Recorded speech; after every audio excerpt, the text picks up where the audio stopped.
So, China, diplomatic panda or dangerous dragon? This poses very interesting questions, especially from the Western perspective, or more the American perspective. The United States and China have a lot of influence in the world. They spend the most on their military out of any other country in the world, and if you put them together, they account for just around 40% of the world's total GDP, gross domestic product. This means that they have a lot of military, and their economies are pretty big. Now, the problem with these two countries is that they haven't always seen eye to eye. We can see nowadays in the South China Sea dispute, in which China is trying to acquire more maritime and island territory, while China's neighbors, alongside the United States, are trying to stop China from doing so. We can also see throughout time how in the United Nations Security Council, these two countries have vetoed each other's resolutions just as a means to stop the other party from furthering its own interest. Now, I attribute these issues to the fact that Americans don't really know about Chinese society or culture, and the other way around. And since this is prominently a Western audience and American audience, I will talk about Chinese society just to give you a small glimpse of what it's like, and hopefully incite you to go out and do further research on your own, to truly understand what your cultural counterparts are like, how they think, and how their ideologies change the way in which they act. So, China, it's a multi-ethnic country, has 55 ethnic groups, and the main one is the Han. But how does the government separate these different entities? Well, they have a registration system called the hukou. Now, the hukou is a registration system which enables you to take advantage of certain benefits, certain services given by the government, namely education and healthcare. But the thing to note here is some hukous are better than others. So for example, if you have Shanghainese hukou, you're going to be better off than someone who has different hukou, simply because in Shanghai, there's better education and better access to healthcare than in other provinces in China. So hukou has not only become a part of a registration system given by the government, but it's actually become a symbol of social status in China. And I'll touch on this a bit more later. So education. You can't really talk about Chinese society and culture without touching on their education, namely due to the fact that there's a lot of stereotypes that in Western society we have about Chinese education. And to be honest, many of them are very right. But we exaggerate a lot of them. And the important thing is to note where these come from. So, in the United States, if you want to apply to college, you're going to be taking the SAT. The SAT is the standardized test. In England, they have the A levels. So this standardized test will help universities and colleges be able to differentiate you from other students around the country. Now, most students in the United States don't like it.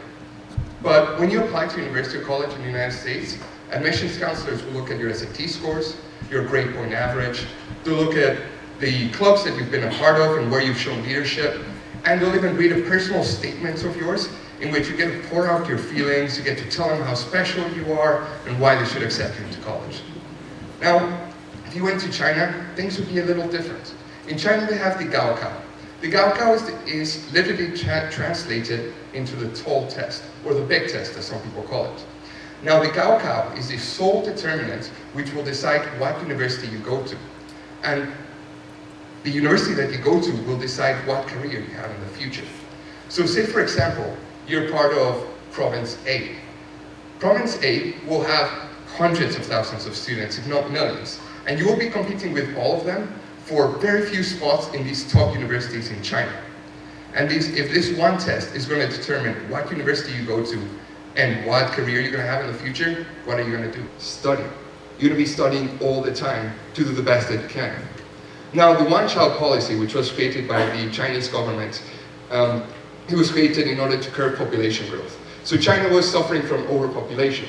And they decided, okay, we're going to stop this by forcing couples to only have one child. Now, picture yourself being a high school student, having to take this one test that's going to determine your whole life, decide your whole life.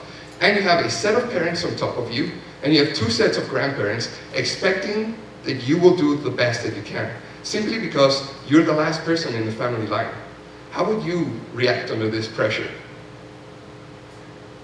So there's a lot of criticisms about the educational system in China, namely due to the fact that Government and education are very intertwined in the sense that government dictates education to a certain extent.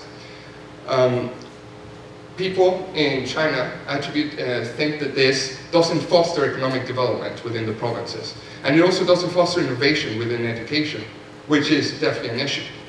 David Shambo, who is an author of a book called China's Future, he's an American scholar on Chinese studies. He talked about Chinese education being about correct thought. Now this means that there's only one correct answer. When you go to school, not if you study abroad, you won't have to deal with this, but when you go to school in China, for example, you will have tests that are multiple choice.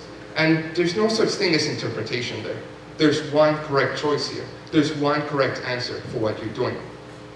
So, contrary to Western education where you have open-ended questions where you get to give your own answer and then back it up, and according to how you back it up, you're going to do well or badly, here, there's only one correct answer. So the problem with this educational system is the fact that it's all about memorization. There's no way in which the students can really think outside of the box, which goes back to the fact that they don't really foster innovation. Now, you can't really talk about a culture or society without touching on its language. In China, it's no different. So I'm going to touch on some characters that they have in China, in Chinese, in the Mandarin language, to give you a glimpse of what their perspective is on China and on the rest of the world that surrounds them. So these two characters are Zhongguo. The character on your right means kingdom. And the character on your left, which is a rectangle with a line in the middle of it, means the center. So Zhongguo means China. China depicts itself as a central kingdom of the world. The next two characters are Meigo.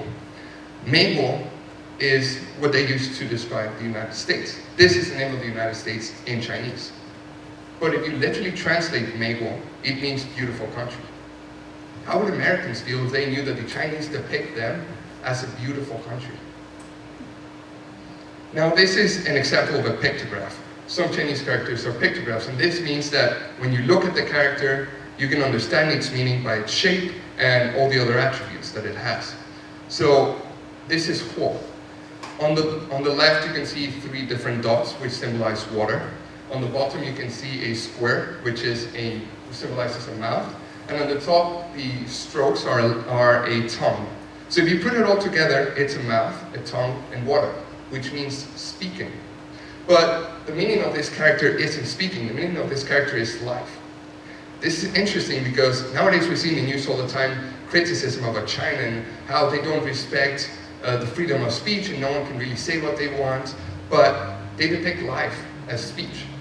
I'm not saying these criticisms are wrong necessarily, but it's worth looking at this. Now, these two last characters, they are not huge in Chinese society, but they definitely play a part there. And it touches on the fact that Chinese society is still very superstitious.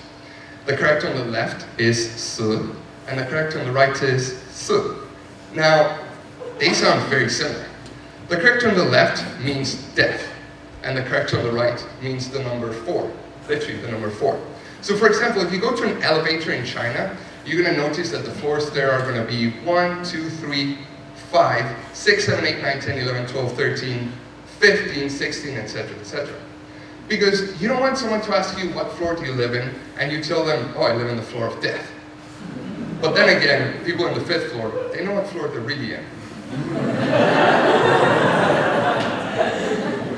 Now, numbers are an important part of Chinese society, and there's such a thing as lucky or unlucky numbers in China. 6 is a lucky number. So I did ask a person once, what's your Wi-Fi password for your house? And they told me, oh, it's my first name followed by 666. Doesn't mean they're the devil. They're just numbers that they believe are lucky or unlucky. In China, it's not about what you know, it's about who you know. And that plays more of a role than anywhere else in the world that I've seen. Guanxi, which is the first two characters you can see there, it symbolizes relationship. So it's not just your relationship with people, but your network of relationships.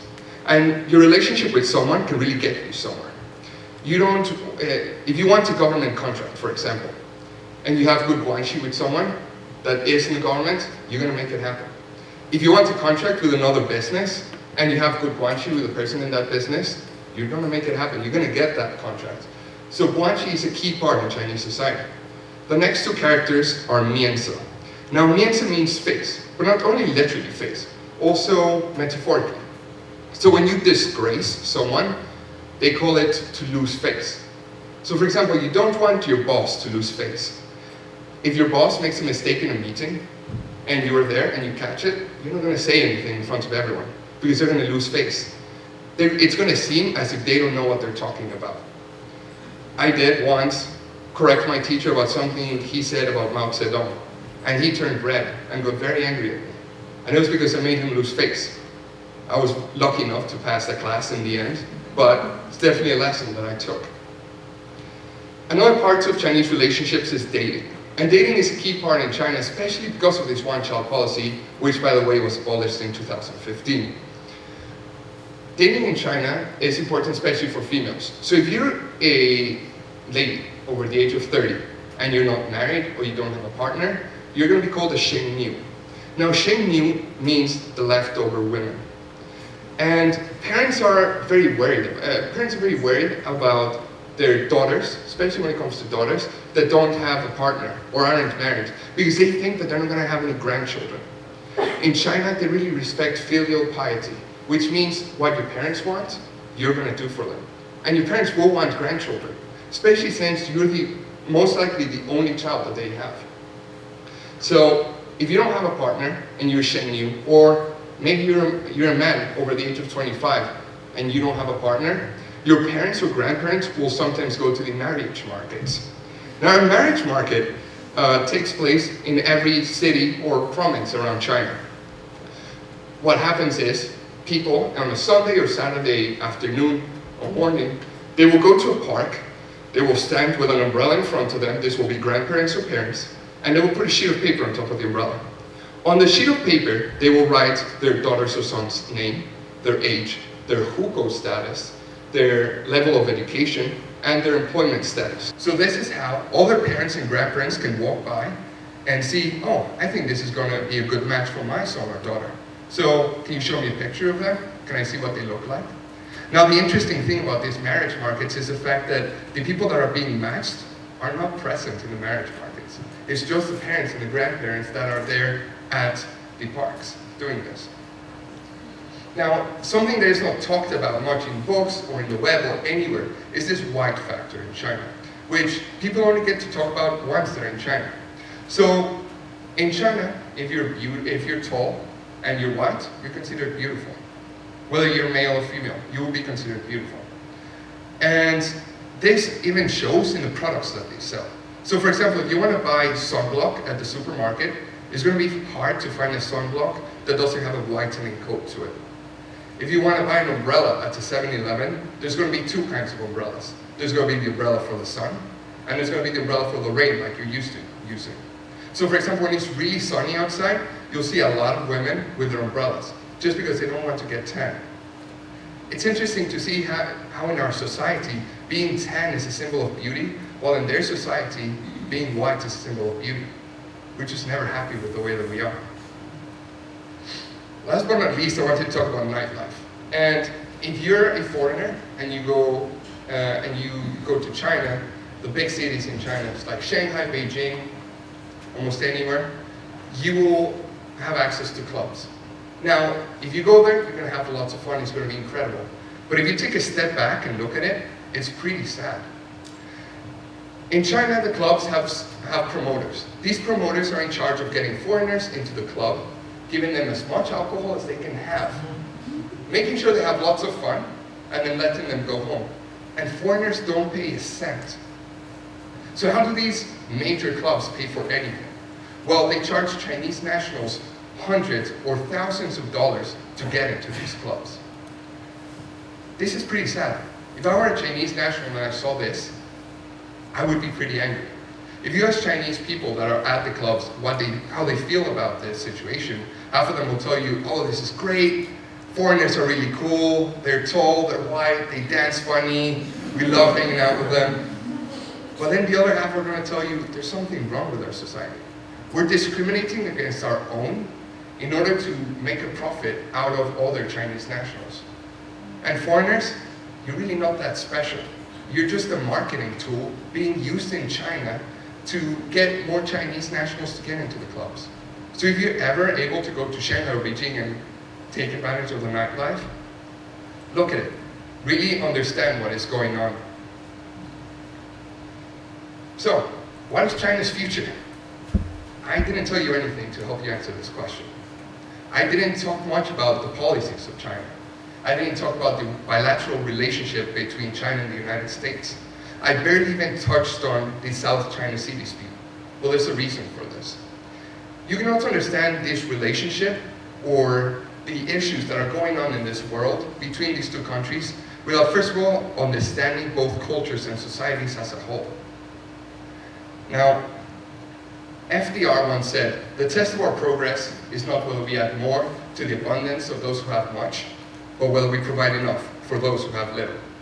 These two countries have the resources to make a positive difference in climate change, in the refugee crisis that we see all around the world, in the wars that are happening in every corner of the world, etc., etc., etc. Now, the United States just went through a very divisive election. And regardless of whether you support the elected candidate or not, does not matter. It is your responsibility as a citizen of any country to understand your cultural counterparts as a means not to see the differences and be divisive, but as a means to foster cooperation. And in the end, hope the world progress towards a brighter future. My name is Julian Lopez, and I thank you for listening.